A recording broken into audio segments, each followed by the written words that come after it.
Buenos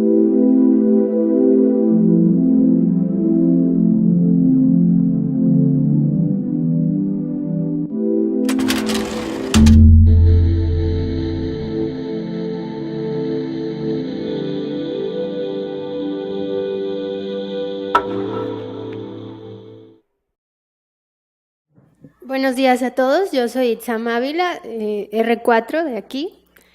Y bueno, ya después de esta introducción vamos a comenzar.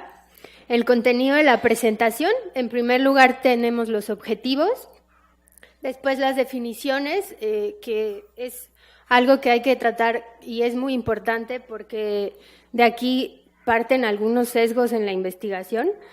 Después les voy a mostrar un poco de epidemiología global y principalmente en México. Más adelante vamos a abordar la neurobiología y el consumo, los efectos del consumo a la salud mental, posteriormente y de forma muy breve los efectos del consumo a la salud general y finalmente las controversias y conclusiones.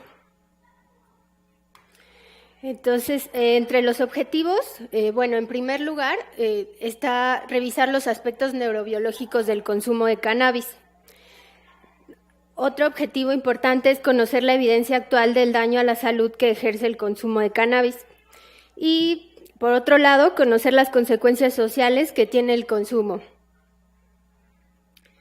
Y bueno, en cuanto a las definiciones, es importante tener en cuenta que cannabis y marihuana no es lo mismo. Cannabis es el término genérico para designar las preparaciones psicoactivas de la planta de cannabis. Tenemos 3 especies principales. Es cannabis sativa, indica y en menor proporción ruderalis. La más frecuente y de la que existe mucho más investigación es de cannabis sativa. En cuanto a la marihuana es el compuesto elaborado a partir de flores, hojas y tallos que se obtienen de la planta y puede contener en algunos casos ciertos aditivos.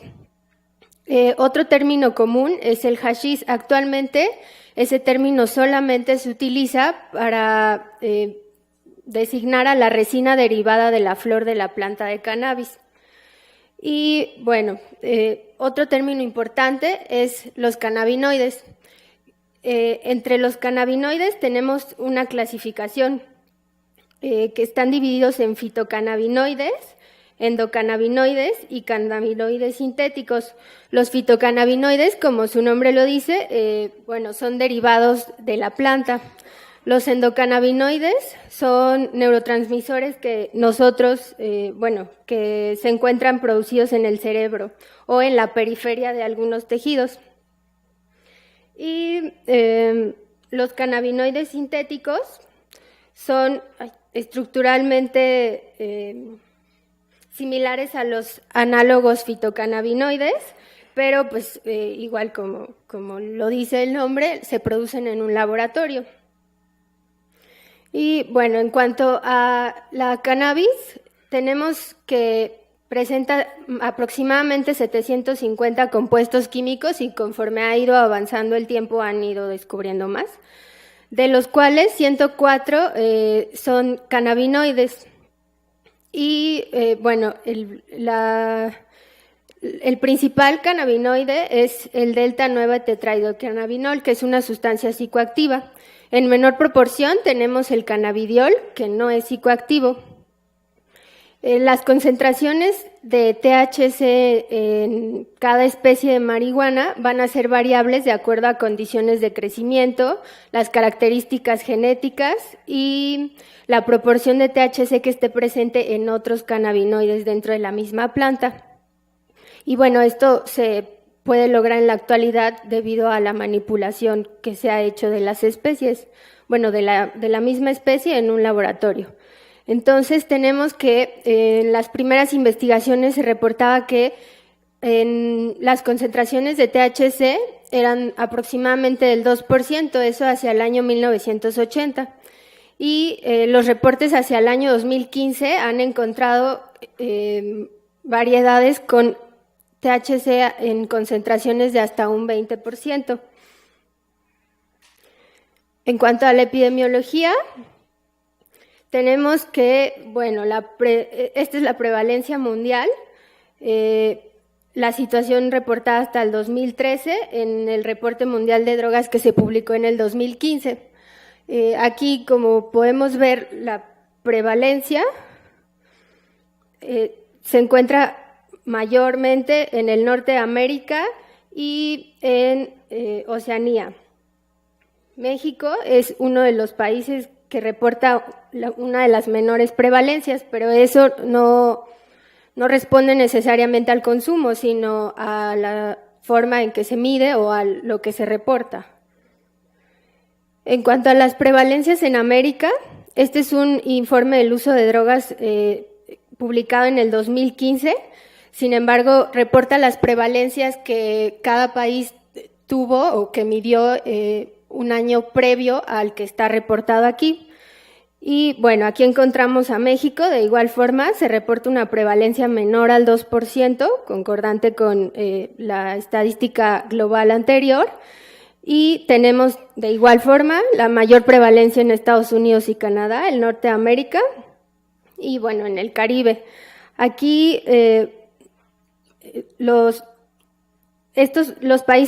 algunos países de Latinoamérica y Sudamérica, sus reportes aún no incluían las nuevas políticas que han ejercido, y es por eso que esto puede tener un impacto en la prevalencia de este tiempo cuando se midió a ese momento.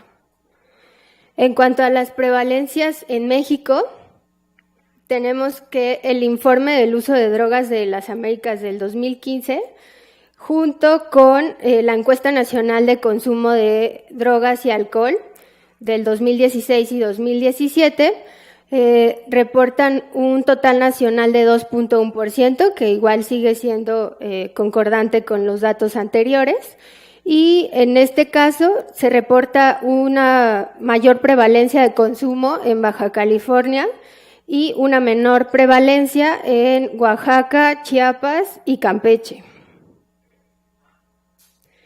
En cuanto a los reportes de la Encuesta Nacional de Adicciones del 2011, que nos permite ver el comportamiento de acuerdo a varios años, en cuanto a las tendencias del consumo para la población de 12 a 65 años, encontramos que la marihuana va a la alza hasta el último reporte que se tuvo en el 2011, y bueno, actualmente ya tenemos publicado uno en el 2016.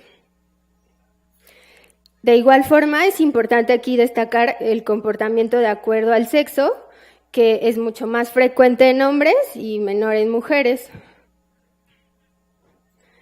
Y este es la Encuesta Nacional del Consumo de Drogas, Alcohol y Tabaco del 2016 y 2017, que son los reportes más recientes, en los que nos informan acerca de la exposición al consumo de drogas, de igual manera en población general de 12 a 65 años.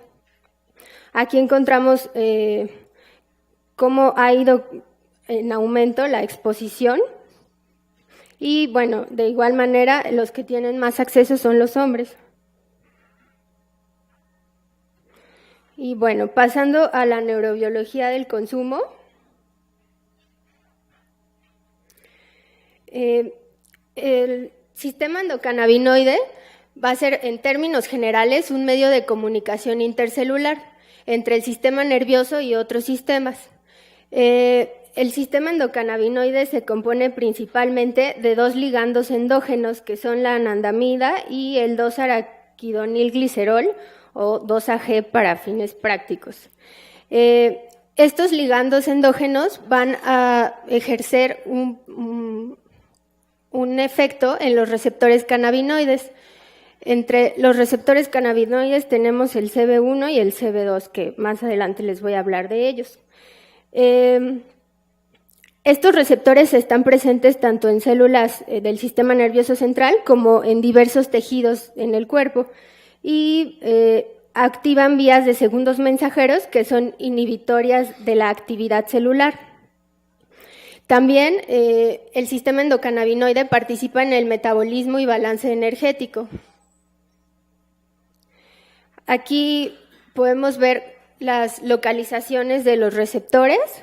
El receptor CB1 y CB2 lo encontramos en el cerebro, pero la mayor proporción es del receptor CB1. También el CB1 lo encontramos en pulmón y el corazón y a lo largo de todo el sistema cardiovascular, en las gónadas, el CB2 en hueso, en hígado, en vaso, páncreas, y encontramos también en su función a nivel gástrico. Esto es importante porque de acuerdo a esto es que nosotros podemos más o menos ir entendiendo cómo es que funciona el sistema endocannabinoide y qué efectos va a tener a qué nivel. En cuanto a los efectos del 2-AG, actúa tanto en los receptores CB1 como CB2. Como les había dicho previamente, es un agonista completo del CB1 y es el endocannabinoide más potente y abundante que se encuentra en todo el cuerpo. En cuanto a la anandamida, de igual forma va a tener acción tanto en los receptores CB1 como los CB2 y ejerce un perfil farmacológico muy similar al delta 9 tetrahidrocannabinol. Y bueno, este es un esquema de cómo se regula la función a nivel neuronal.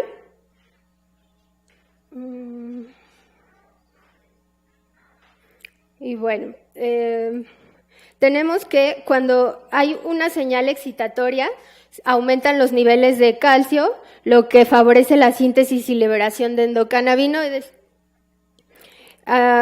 Cuando hay esta liberación de endocannabinoides, estos se unen a los receptores CB1 en axones de neuronas GABAérgicas. Esto es importante porque los CB1 se localizan principalmente en el cuerpo neuronal y es así como se inhibe la liberación de GABA. A este mecanismo se le conoce como supresión de inhibición retrógrada y es una forma en la que se regulan a través del sistema endocannabinoide las células nerviosas y la liberación a su vez de otros neurotransmisores.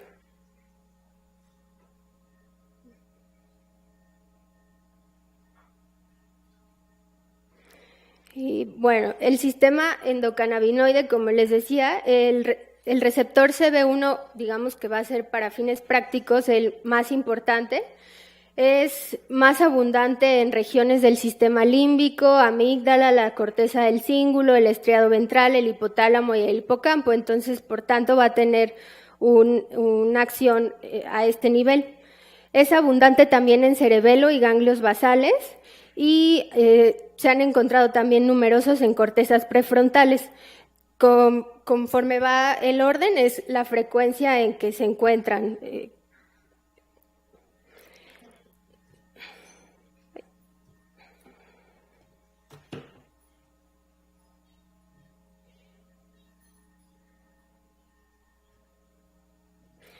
Y bueno, el sistema endocannabinoide también tiene un efecto a nivel de regulación del ciclo sueño-vigilia, el control motor, la formación de memorias, la analgesia central y la capacidad para experimentar.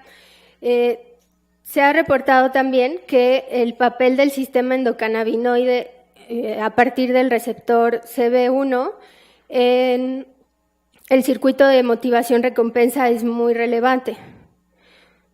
Saber la localización de los receptores y en particular para este caso el CB1 nos permite entender los efectos que puede tener la cannabis sobre el cuerpo, ¿no?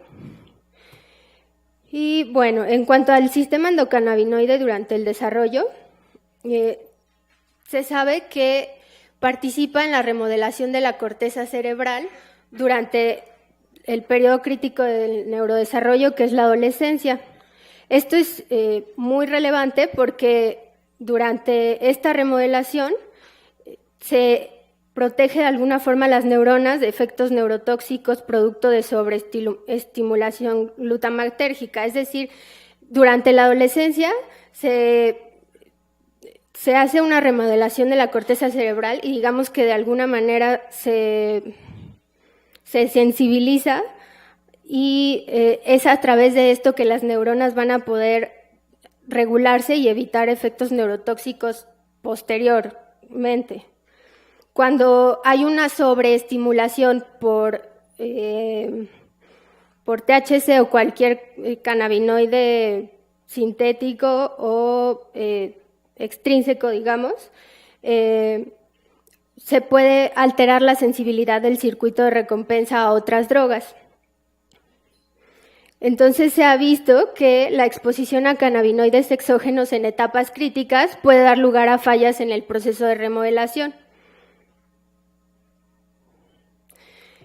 Y bueno, ya entrando a los efectos del consumo a la salud mental, tenemos que hay muchísima información, diversos reportes que pues corroboran que la cannabis tiene varios efectos en diversas funciones.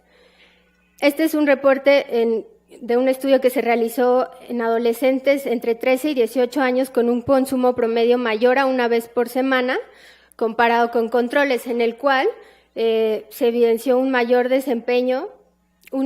desempeño, en dominios cognitivos de atención, aprendizaje y memoria de trabajo.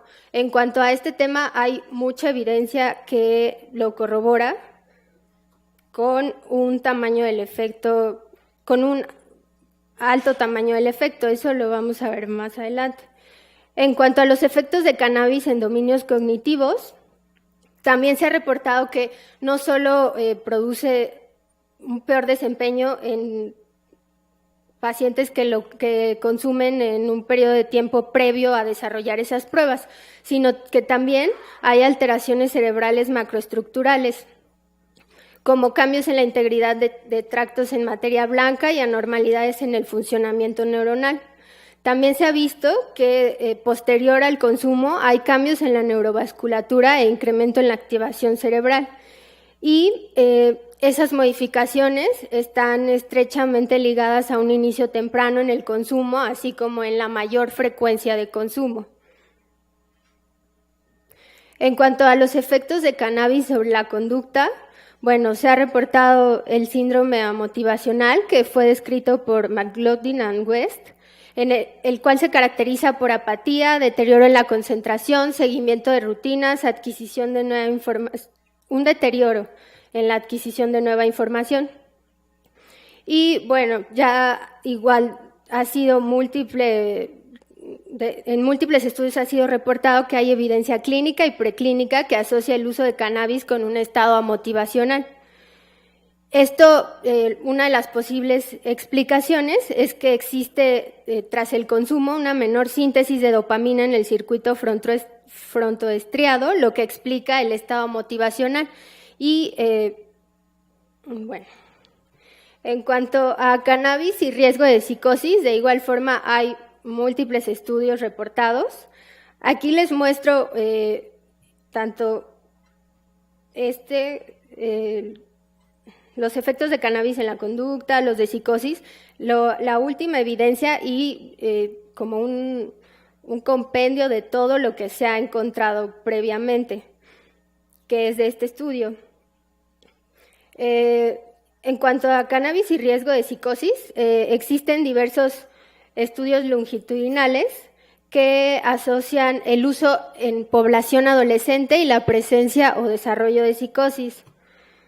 Las elevadas concentraciones de THC pueden inducir psicosis aguda, transitoria y dosis dependiente, que es a lo que se le ha llamado o se ha descrito como esquizofrenia light. El que un adolescente desarrolle psicosis está estrechamente ligado con la concentración de THC de la cannabis y con la frecuencia en el consumo. Otro de los postulados es que la asociación entre el uso de cannabis y psicosis crónica, incluyendo la esquizofrenia, es mucho más frecuente, de igual forma, otra vez nos reportan, en población adolescente. Y Hay otros hallazgos que explican la asociación entre cannabis y riesgo de psicosis, en que ciertos pacientes con diagnóstico de esquizofrenia presentan mayores cantidades de receptor CB1 y pues eso podría explicar de otra forma el que presenten mayor riesgo o que presenten psicosis. En cuanto a los efectos del consumo en el metabolismo de glucosa, hay un estudio muy interesante que ha reportado diferencias por género. Este estudio fue realizado entre casos y controles y, bueno, hubo hallazgos por sexo en el metabolismo de glucosa a nivel de algunas regiones cerebrales en consumidores de cannabis. Esto se podría explicar por diversas teorías. Una es que las mujeres son más sensibles a los efectos de la exposición que los hombres. Y bueno, otra es que se sugiere que presentan una mayor expresión de receptores CB1 a nivel cerebral. Sin embargo, de esto aún hay poca evidencia. En cuanto a los efectos adversos asociados al consumo a corto plazo, como ya les había comentado anteriormente, los más reportados son alteraciones en dominios cognitivos de memoria, dificultad para retener información y para adquirir nuevo conocimiento. También los efectos a corto plazo más relevantes son las alteraciones en la coordinación que llegan a interferir en el manejar un vehículo y lo que nos explica por qué existen tantos estudios que asocian el uso de cannabis con los accidentes de tráfico y el incremento de riesgo en accidentes.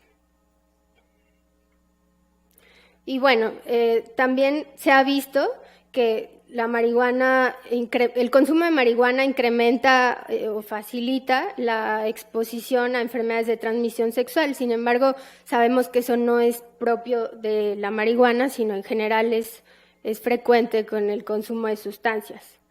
En altas dosis, que está asociado más bien a altas concentraciones de THC, se induce paranoia y psicosis.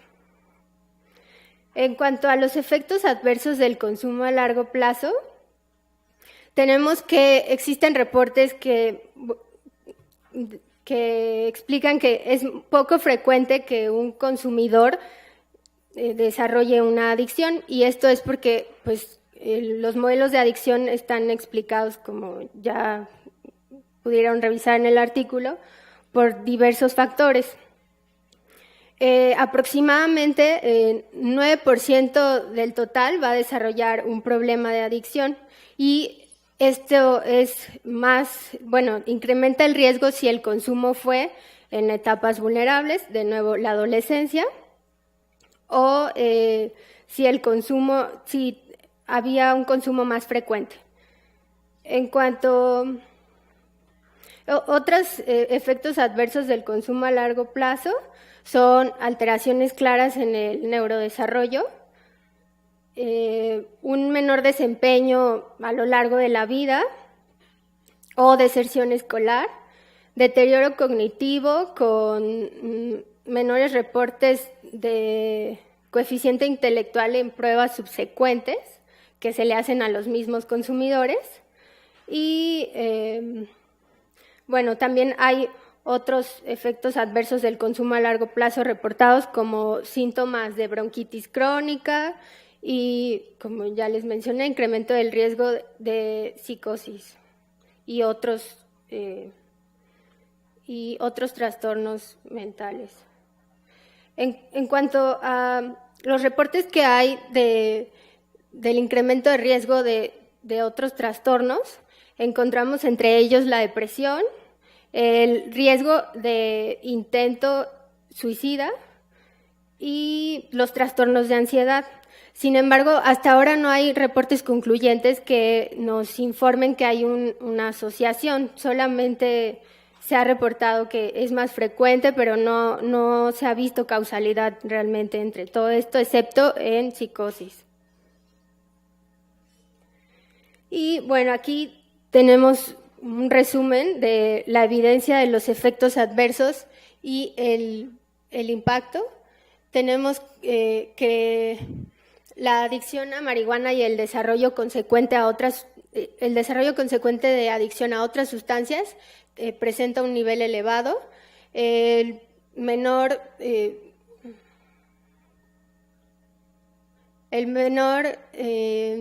como desempeño a lo largo de la vida, o el que una persona alcance menos metas, en esto incluyen con frecuencia la deserción escolar, también tiene un nivel de evidencia elevado. Los accidentes de tráfico igual presentan un nivel elevado, y los síntomas de bronquitis crónica, aunque los estudios que reportan evidencia de bronquitis crónica con frecuencia exponen como debilidad el no poder controlar que los usuarios de marihuana pues usan también tabaco. Entonces es un poco controvertido, aunque la evidencia es alta. En cuanto a los efectos del consumo a la salud general, los receptores CB1 y CB2 se encargan de la regulación del balance de energía, el apetito, la sensibilidad a la insulina, la función de células pancreáticas beta y el metabolismo de lípidos.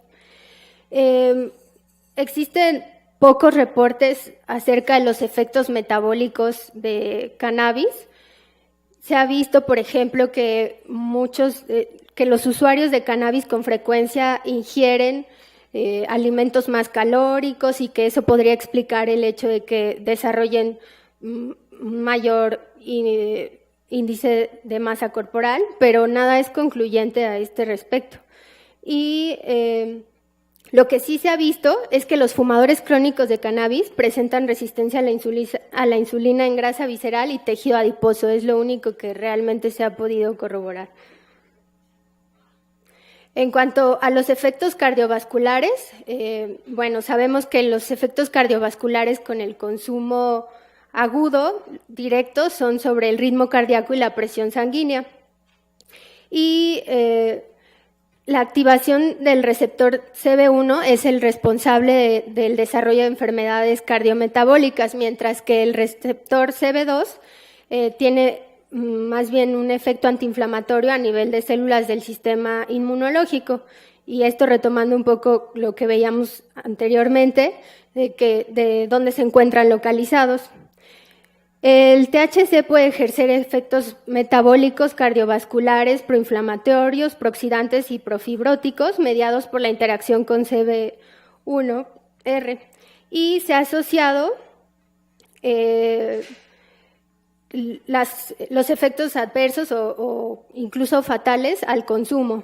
Entre ellos han visto la frecuencia de eventos isquémicos, cardiomiopatías, falla cardíaca, arritmias, trombosis coronaria, disección aórtica, vasoespasmos. Y bueno, esto es perfectamente explicado al tener claro la localización de los receptores. Y bueno, finalmente, en cuanto a las controversias y conclusiones, se ha visto que la percepción del riesgo es algo que ha disminuido conforme se ha abierto el debate de la legalización, y eso es algo muy relevante. En la encuesta nacional de adicciones del 2011 se reportó en usuarios de drogas una percepción del riesgo del 32.8%, que como podemos ver es la más baja comparativamente con las otras sustancias, y en no usuarios del 77.1%, que de igual forma es la más baja comparativamente con las otras sustancias. En cuanto a los reportes de tolerancia de la familia, tolerancia de los maestros y tolerancia del mejor amigo, que pues son las redes que circundan a los adolescentes, encontramos que en los usuarios de drogas, de igual forma, hay un comportamiento mayor, y en los no usuarios es menor. En cuanto, esto es de la Encuesta Nacional de Adicciones 2011, los reportes más actuales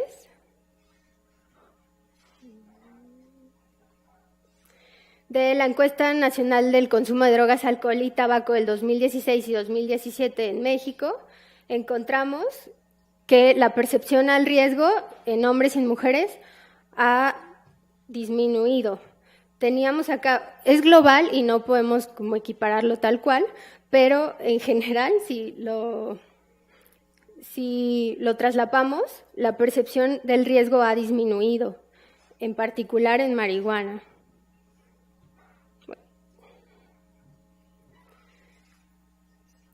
Bueno, y en cuanto a la situación actual de cómo se encuentra en Estados Unidos, sabemos que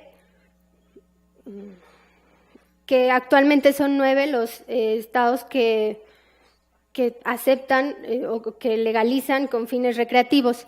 Y los reportes más actuales nos informan que esto ha tenido un impacto en la producción, obviamente, en el consumo, y también en la percepción de riesgo y en el número total de ingresos a servicios de urgencias de los que consumen.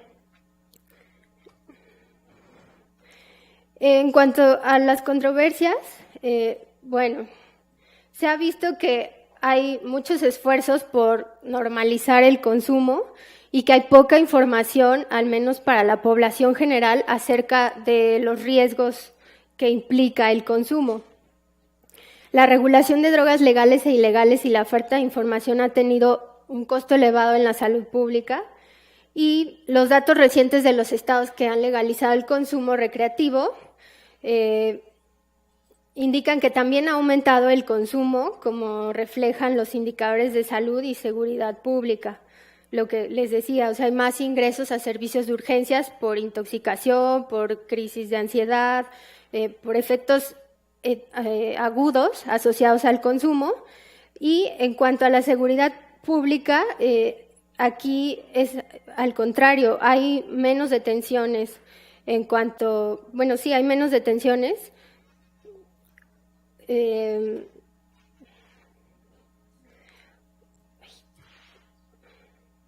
Hay menos detenciones y menos procesos judiciales y remisiones a tratamiento desde el sistema judicial penal, lo cual pues genera una controversia. Si el consumo o la despenalización permiten que la sociedad sea más permisiva y por tanto pues, las cárceles estén menos llenas de personas que solo consumen y tal vez no puede ser considerado un delito o no.